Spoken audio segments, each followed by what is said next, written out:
Evening News, I'm Nora O'Donnell in our nation's capital. Good night. It can be brutal, but you know, everybody's got to have water, and so we got to make sure we do our job. On this unbelievably cold day, some people have to make their living outside. How much longer we'll have to endure sub-zero wind chills in your Storm Team 8 forecast. Keep your eye on your mailbox if you ordered a COVID-19 test. New at 6, why you don't want to let it sit outside too long. Iowa schools received their 2021 report card. The one subject where all grade levels got worse, and why the experts say there is a bright spot. KCCI 8 News at 6 starts right now.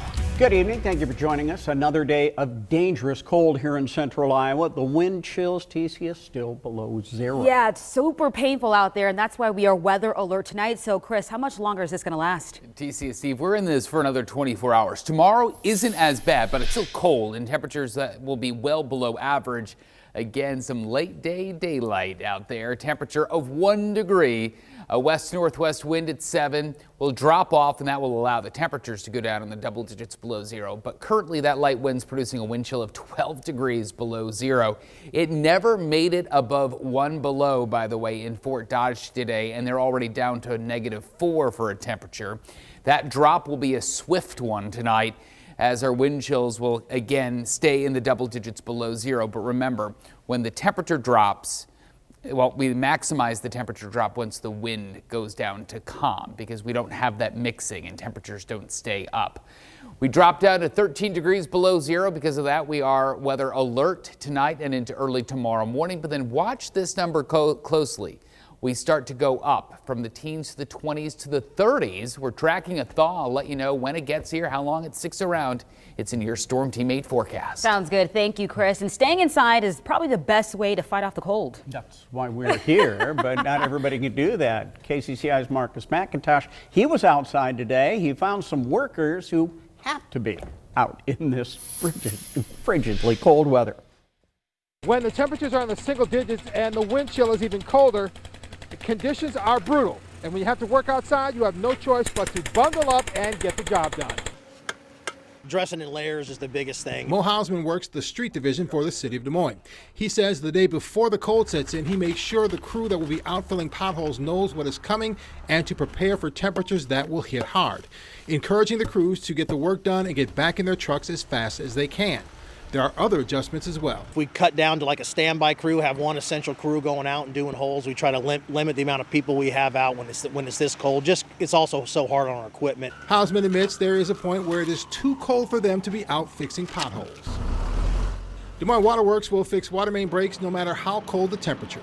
Unfortunately, when water mains break, we have no choice. We have to, like I said, people need water, so we go fix it. Jeremy Banks says when it is this cold, the little things help. The crew van so workers can get warm as needed, and at least one extra person on the crew so they can rotate in and out as needed to fight the cold. When it is this cold, there is one coveted assignment: digging underground. But yes, it is a lot warmer underground, so it's a little bit more, it's nicer down to the ground for the people in the ditch. Banks says they are also very cautious about getting wet, knowing that can speed up a lot of cold weather related issues. In Des Moines, Marcus McIntosh, KCCI 8 News, Iowa's news leader. And trust KCCI to keep you up to date on the dangerous cold all week long. Watch KCCI 8 News at 9 and 10 for the latest forecast, and get updates between newscasts on kcci.com and on our mobile app. This extreme cold and the coronavirus are both big concerns for many Iowans right now. That's why the State Hygienic Lab checked how well at-home COVID test kits work in this kind of cold. They tested frozen samples and found that freezing has no impact on the results of the Test Iowa at-home test kits. There is some concern about the rapid antigen tests, though, and the solution that's vital to finding the results. If that solution does freeze, there is something you can do. If they've been in the cold, you need to bring them to room temperature before you perform the test. Studies have shown if the test is, cold, you won't get an accurate result. Forbes says if the at-home rapid antigen test is frozen for more than 24 hours, there are concerns about receiving accurate results.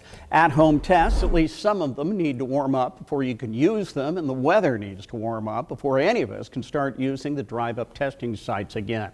Polk County says its sites remain closed through tomorrow, but the Des Moines Public Schools sites, the one at Hoover High on the north and Kurtz Opportunity Center on the south side, are reopening tomorrow.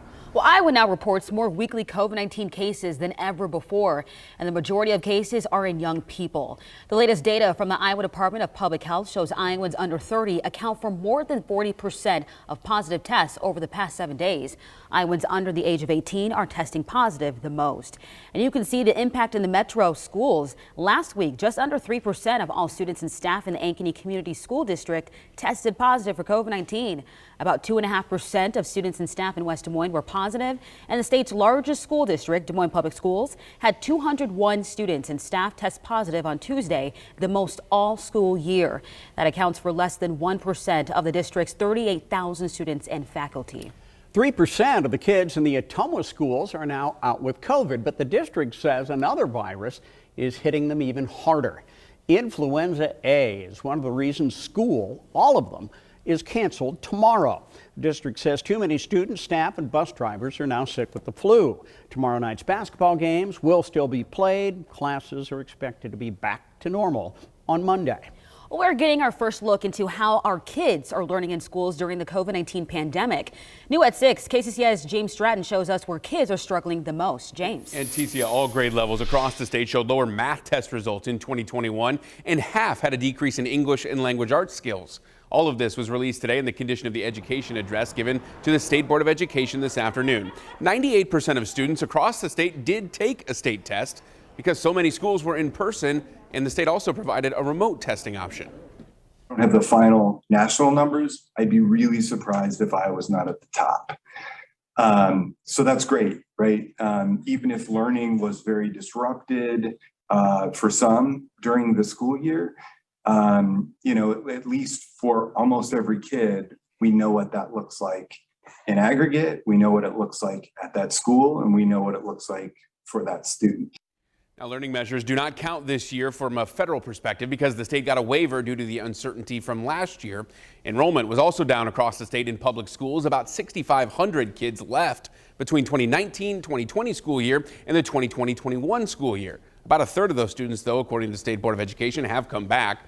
Pennington, who you just heard from, says it's hard to pinpoint what exactly caused that, but it could be people leaving the state and an increase in homeschooling. Steve? Thank you, James. We have an update now on a story James and KCCI have been investigating for months now. 3 dogs taken from a southern Iowa puppy mill are now being helped by the ASPCA in North Carolina. They're being treated for fear and under socialization. 3 more will be sent to the facility soon. It specializes in rehabilitating traumatized dogs rescued from puppy mills and hoarding situations. The ASPCA wants to improve the dog's quality of life and give them enough time to recover so they can eventually be adopted. A Cocker Spaniel and 2 Poodle mixes have been in the program for 10 days. The average length of stay is 13 weeks. And KCCI uncovered that it took the USDA months to suspend the license of Daniel Gingerich, even after he racked up more than 120 violations of the Animal Welfare Act. Now, he has since been barred from any activities regarding selling or brokering dogs. More than 500 dogs were taken from him by the Iowa ARL and ASPCA, and many of them were adopted out at the ARL and shelters across the country. To watch our previous investigations, head to KCCI.com and click on the Investigate tab. The West Des Moines police say the woman and man found dead at a home likely died in a murder-suicide. Police say they found the bodies of Dana and Justine Fortungo Wednesday morning inside a home on South 100th Street during a welfare check. They confirmed the cause of death this afternoon, but have not released any other details. The trial for the man accused of killing an Iowa State trooper is being moved. A judge has approved a change of venue motion for Michael Lang. Lang's lawyers argue that it would be difficult to seat an unbiased jury in Grundy County where the killing occurred. The state didn't oppose the motion. Police say Lang shot and killed State Patrol Sergeant Jim Smith last April during a standoff in Grundy Center. The new trial location has not been set yet. Well, right now, Iowans are saying goodbye to a beloved police chief. Michael German, who was Prairie City's police chief, died last week from COVID-19 complications. Visitation services are being held at the Highland Funeral Home in Des Moines until 8 tonight. German's funeral is tomorrow at 10:30 at the New Hope Assembly of God Church in Urbandale. You can make donations to his family through a memorial fund at the Great Western Bank in Prairie City. Changes are coming to the LifeServe Blood Center. The city confirms the Blood Center plans to move out of its operations center in the East Village very soon, but they won't say when. LifeServe recently purchased land in Johnston, but it will not confirm its plans. The Blood Center does say the details will be released soon. And right now, Des Moines city planners are laying out their idea to transform the Grubb YMCA into a new Northside Community Center. The city plans to spend $12 million to replace the aging building and build a new recreation center. Still to come on the news at 6, his remarkable story became a Disney movie.